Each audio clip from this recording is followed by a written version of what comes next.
This is your technical update from the LMAX Exchange Research and Analytics Desk for Monday, May 11th, 2015.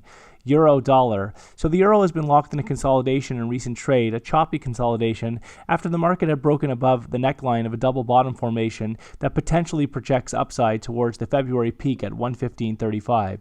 At the moment, we're going to need to see if the market can hold above the neckline to keep that pressure on the top side towards the 15.35 objective, or if the market breaks back below the neckline, it will likely end the possibility for further upside towards 15.35 and open the door for a more immediate bearish resumption back down towards that critical 12-year low at 104.62 from the 13th of March.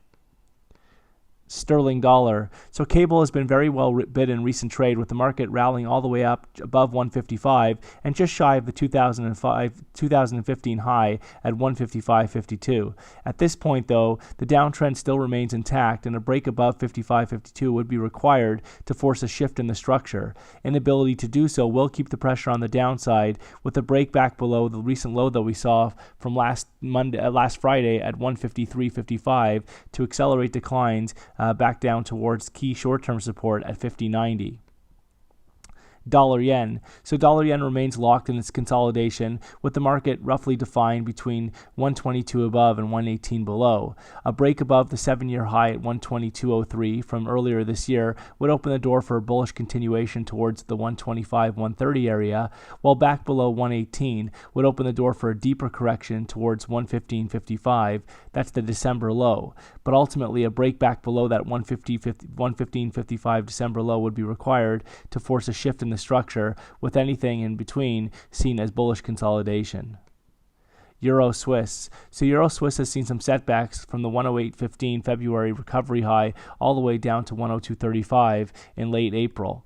But at this point, the market is attempting another recovery, with a higher low now sought out above 102.35 in favor of the next upside extension beyond recent highs that we saw at around 105.25 and back towards 108.15. Really, only back below 102.35 would compromise the recovery outlook for Euro Swiss.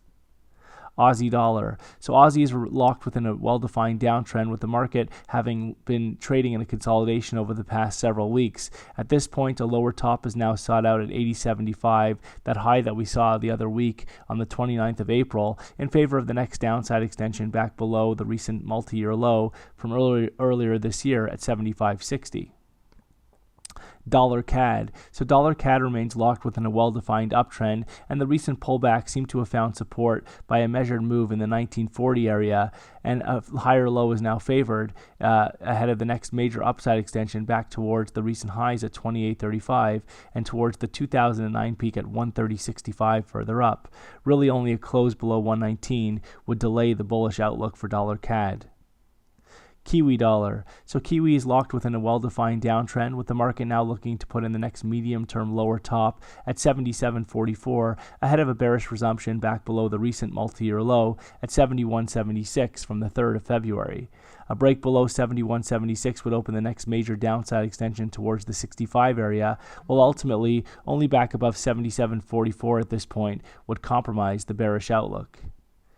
SPX 500. So the S&P 500 remains locked within a very well-defined uptrend defined over the past several years, although the market is now starting to find some really solid resistance on rallies above 2100, with recent highs from February at 2120 only slightly being broken to 2126 ahead of the latest minor pullback.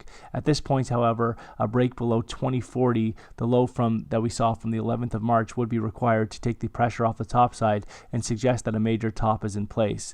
Until then, expect more pressure to remain on the top side. Gold. So gold has been under pressure in recent sessions, though the market continues to be very well supported on dips into the 1170 area. At this point, a break back below 1170 would be required to put the official pressure back on the downside, and for a focus on a retest of the 2014 low at 1131. However, inability to take out 1170, followed by a pushback above 1225, would confirm the possibility for a longer-term base and open the door for fresh upside back towards 1300.